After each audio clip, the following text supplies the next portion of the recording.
Hi అందరికీ.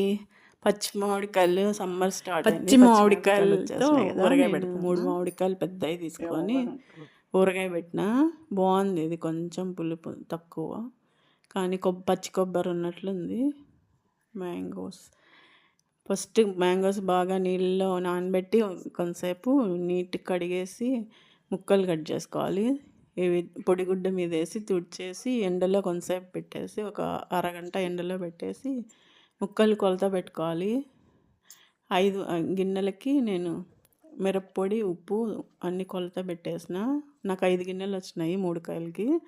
5 గిన్నెల మామిడికాయ ముక్కలకి 1 గిన్నె మిరప్పొడి, 1 గిన్నె మిరప్పొడి, హాఫ్ సాల్ట్ వేసిన. దాంతో సగం గిన్నె నిండా మిరప్పొడి వేసిన.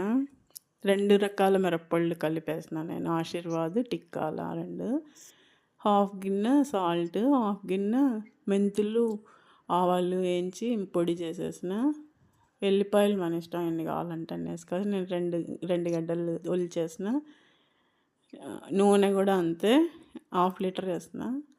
కావాలంటే ఇంకొంచెం వేసుకోవచ్చు. ఇవి ఇప్పుడు 3 రోజులు అట్లా మూత పెట్టేసి ఒక డబ్బాలో తీసుకొని 3 రోజులు ఊరబెట్టాలా. ఊరబెడితే మామిడికాయ రుచిగా బాగుంటుంది. ఇప్పుడు దీంట్లో ఈ గిన్నెలో నేను కొంచెం రైస్ వేసి కలుపుతాను. రైస్ వేసి కలిపితే బాగుంటుంది వేడి వేడి అన్నంలోకి. నచ్చితే లైక్ చేయండి, షేర్ చేయండి, సబ్స్క్రైబ్ చేయండి. బాయ్. Please subscribe.